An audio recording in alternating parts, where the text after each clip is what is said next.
আসসালামু আলাইকুম। প্রিয় ফেসবুক এবং ইউটিউব পরিবারবর্গ, সবাই কেমন আছেন?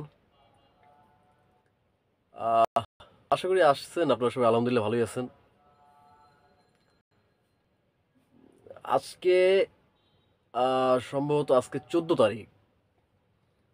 গতকালকে ছিল 12 তারিখ, তার মানে 12 জানুয়ারি। আর তার আগের দিন ছিল 11 জানুয়ারি। তো 11 জানুয়ারি বাংলাদেশের চ্যাম্পিয়ন্স ট্রফির দল ঘোষণা করছে। তো এখান থেকে লিটন দাস বাদ পড়ছে। লিটন দাস, সাকিব, হ্যাঁ আরও কে যেন বাদ পড়ছে। তো লিটন যে বাদ পড়বে এটা সাধারণত মোটামুটি আমাদের সবারই জানার কথা, লিটন বাদ পড়বে। হ্যাঁ, কারণ লিটনের যে আগের ফর্ম, যা ন্যাশনাল টিমে এবং আপনার লাস্ট বিপিএল এর লাস্ট 2টা ম্যাচ বাদে আগের ম্যাচগুলো দেখেন, যে 6-7টা ম্যাচ গেছে, 2টা ম্যাচ বাদে আগের যে ম্যাচগুলো ওগুলো টোটালি কোনো লিটনের ব্যাটে কোনো রান ছিল না। হ্যাঁ, সিঙ্গেল ডিজিটের সব রান ছিল। তো লাস্ট 2টা ম্যাচে লিটন একটা 100 একটা 50 পাইছে। হ্যাঁ, তো আসলে যেদিন 100টা পাইছে, তো ওই দিনকা দুপুরের দিকে বাংলাদেশ দলের চ্যাম্পিয়ন্স ট্রফি দল ঘোষণা করছে।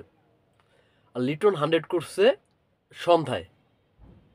তো ভালো কথা, সমস্যা নেই, ঠিক আছে। লিটন আহ, বাংলাদেশ দলে আবার আসবে আশা করি। যে সেঞ্চুরিটা যেমন সে ব্যাটিং করছে, তার ব্যাটিং টোটালি আলাদা আলাদা ধরনের ব্যাটিং ছিল ওই দিনকা।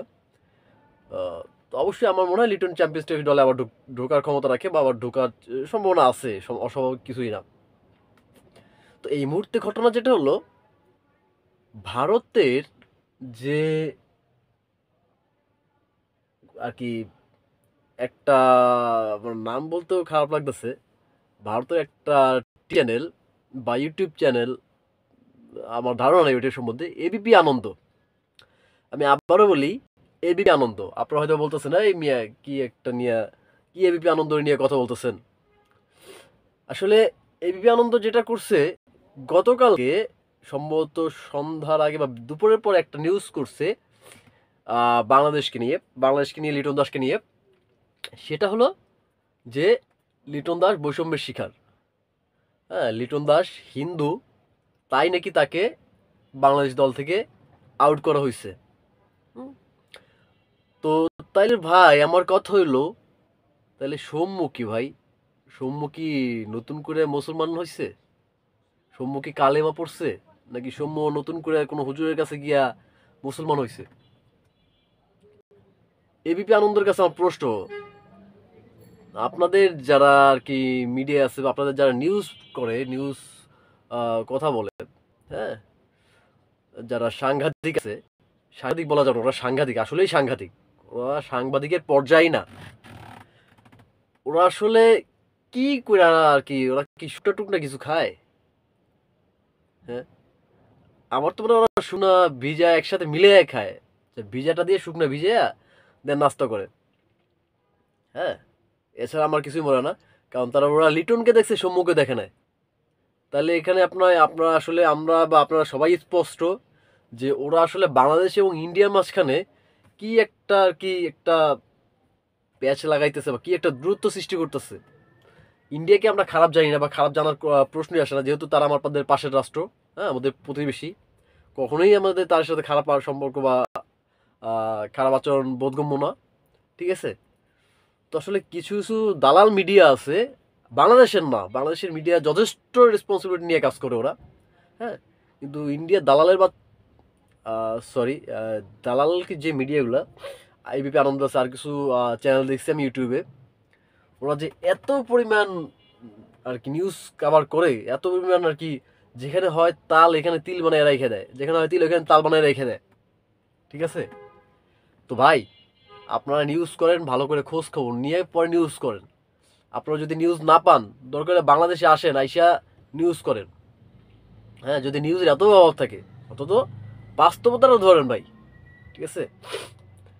আর আপনারা হয়তো জানেন না, বাংলাদেশ দলে বা বাংলাদেশের ভিতরে 18 কোটি মানুষের ভিতরে লিটন সৌম্য দুইজন মানুষ। লিটন লিটন লিটন দাস এবং সৌম্য সরকার।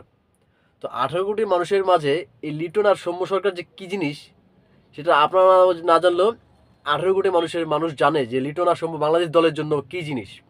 হ্যাঁ, লিটনের একটু খারাপ সময় যাচ্ছে, লিটনকে এই জন্য একটু সাইড করে রাখছে। দেন সাইড করার সাথে সাথে লিটন দেন কামব্যাক করছে। লিটন ভালো করবে, সৌম্য থাকবে, লিটন থাকবে, আপনারা থাকবেন না। আর এবিপি আনন্দকে বলছি, এবিপি আনন্দ আপনারা থাকবেন না, মাথায় রাখবেন। তো ঠিক আছে, সবাই ভালো থাকবেন, সুস্থ থাকবেন, সবাই সবার জন্য দোয়া করবেন। আর ইন্ডিয়া যারা দর্শক বিন্দু আছেন আমার ইউটিউবে, আমি জানি আমার কিছু ইন্ডিয়ান ভাই ব্রাদার আছে, তাদের কাছে রিকোয়েস্ট থাকবে, আপনারা ভাই, আপনারা বা আমরা আমাদের জায়গায় ঠিক থাকি, কোনো মিডিয়া বা কোনো দালালের কথা আমরা যেন না নাচি। ঠিক আছে ভাই, আপনারা আপনাদের দেশে থাকবেন, আমরা আমাদের দেশে থাকবো, হয়তো আমরা মাঝে মাঝে আপনাদের দেশে ঘুরতে যাবো বা কোনো কাজে যাবো, এটাই স্বাভাবিক, অস্বাভাবিক কিছুই না ভাই। সো আমরা সবাই সবার মতো থাকি, একসাথে মিলেমিশে থাকি। তো ঠিক আছে, সবাই ভালো থাকবেন, সুস্থ থাকবেন। আসসালামু আলাইকুম।